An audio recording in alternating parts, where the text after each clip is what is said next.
नमस्कार दोस्तों, स्वागत है आप सभी का आज की इस वीडियो में। दोस्तों, आज की इस वीडियो में हम डिस्कस करेंगे घटना चक्र सामान्य विज्ञान से संबंधित कुछ महत्वपूर्ण प्रश्न आंसर को। तो आप लोग पूरा वीडियो को ध्यान से देखिएगा। आने वाले बीपीएससी एग्ज़ाम और एनटीपीसी एग्ज़ाम और जो भी एग्ज़ाम आपको सामने में आने वाले हैं एसएससी से रिलेटेड, जिसमें साइंस से क्वेश्चन पूछे जाते हैं, उसमें इस वीडियो से ज़रूर 1 से 2 क्वेश्चन आप लोगों को देखने को मिल जाएगा। इसलिए पूरा वीडियो को ध्यान से देखिएगा। दोस्तों, तो आज के वीडियो में हम सबसे पहले डिस्कस करेंगे बायोलॉजी से।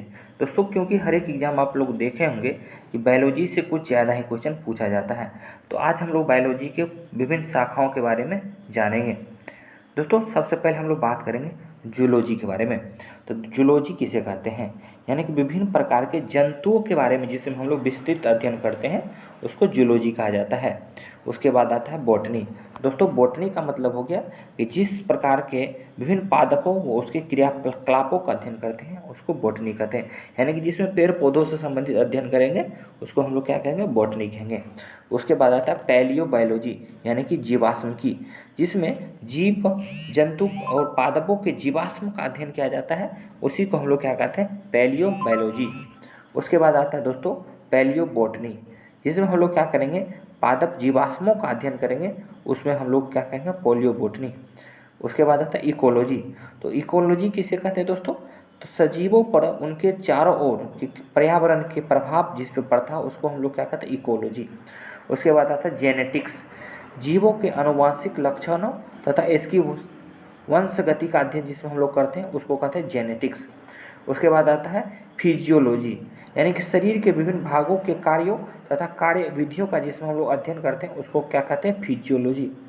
उसके बाद आता है पेडोलॉजी, यानी मृदा और मृदा निर्माण, मृदा के प्रकार इत्यादि का जिसमें हम लोग अध्ययन करते हैं उसको कहते हैं पेडोलॉजी। उसके बाद आता है जेरंटोलॉजी। तो दोस्तों, मनुष्य में वृद्धावस्था एवं काल प्रभाव का जिसमें हम लोग अध्ययन करते हैं ना, उसको क्या कहते हैं, जेरंटोलॉजी कहते हैं। उसके बाद आता है दोस्तों इथोलॉजी, मानव सहित सभी जंतुओं के व्यवहार का जिसमें अध्ययन करते हैं ना, उसको क्या बोलते हैं, इथोलॉजी बोलते हैं। उसके बाद आता है बायोनिक्स, जैविक जगत के गुणों सिद्धांतों के प्रयोग द्वारा आधुनिक उपकरणों का अभियांत्रिकी तंत्रों का जिसमें निर्माण का अध्ययन करते हैं उसको क्या बोलते हैं, बायोनिक्स। उसके बाद आता है दोस्तों बायोमिक्स, जीवधारियों का उसके वातावरण के साथ संबंध का जिसमें अध्ययन करते हैं उसी को बायोमिक्स कहते हैं।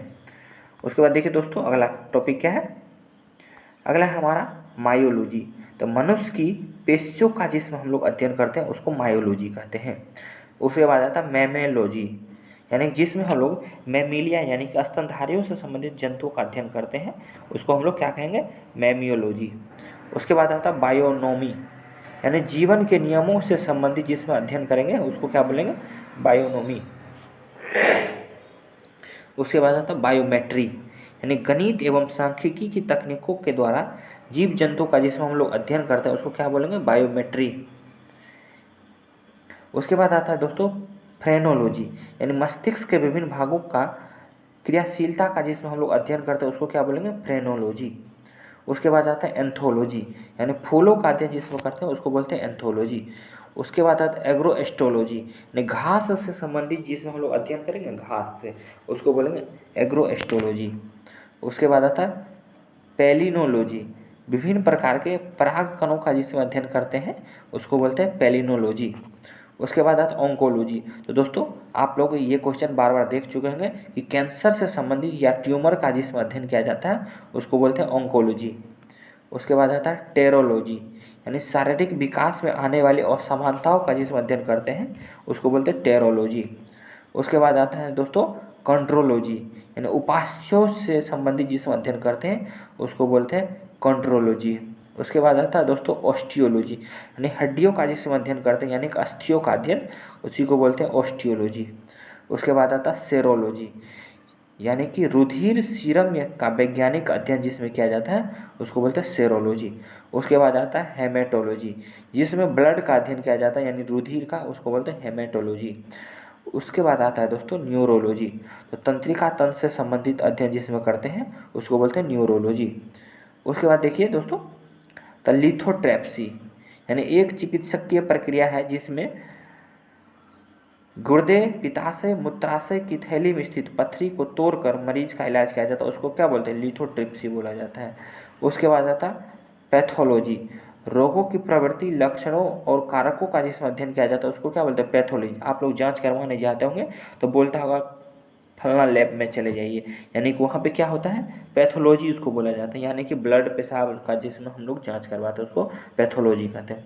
उसके बाद आता है पैरासिटोलॉजी, यानी परजीवियों के बारे में जिसमें हम लोग अध्ययन करते हैं उसको क्या बोलते हैं? पैरासिटोलॉजी बोला जाता है। ठीक है दोस्तों। उसके बाद देखिए वायरोलॉजी, तब विषाणुओं का अध्ययन जिसमें किया जाता है उसको क्या बोला जाता है? वायरोलॉजी बोला जाता है। उसके बाद है बैक्टीरियोलॉजी, जीवाणुओं का अध्ययन जिसमें किया जाता है उसको बैक्टीरियोलॉजी कहा जाता है। उसके बाद एंटोमोलॉजी, यानी कि कीटों का अध्ययन जिसमें किया जाता है उसको बोलेंगे एंटोमोलॉजी। उसके बाद है मिर्मेकोलॉजी, यानी कि चींटियों का अध्ययन जिसमें किया जाता है उसको क्या बोलेंगे? मिर्मेकोलॉजी। उसके बाद है मेलेकोलॉजी, मोलस्का का अध्ययन जिसमें किया जाता है उसको क्या बोलेंगे? मेलेकोलॉजी। उसके बाद आता है इक्थियोलॉजी, यानी मत्स्य की संरचना, आकारिकी इत्यादि का जिसमें अध्ययन करते हैं उसको क्या बोलेंगे? इक्थियोलॉजी। उसके बाद आता है सर्पेटोलॉजी, यानी सर्पों का अध्ययन जिसमें किया जाता है उसको क्या बोलेंगे? सर्पेटोलॉजी। उसके बाद आता है हर्पेटोलॉजी, यानी कि उभयचरों तथा सरीसृपों का अध्ययन जिसमें करेंगे उसको बोलेंगे हर्पेटोलॉजी। और ऑर्थिनोलॉजी जिसको बोला जाता है पक्षियों का अध्ययन जिसको करते हैं उसको क्या बोलते हैं? ऑर्निथोलॉजी बोलते हैं।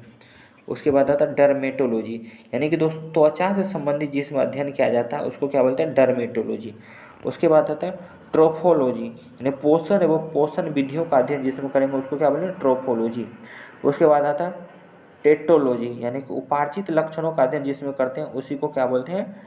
टेटोलॉजी। तो दोस्तों कैसा लगा वीडियो आप लोग कमेंट करके ज़रूर बताइएगा, और वीडियो अच्छी लगी होगी तो एक लाइक ज़रूर करिएगा। तब तक के लिए धन्यवाद।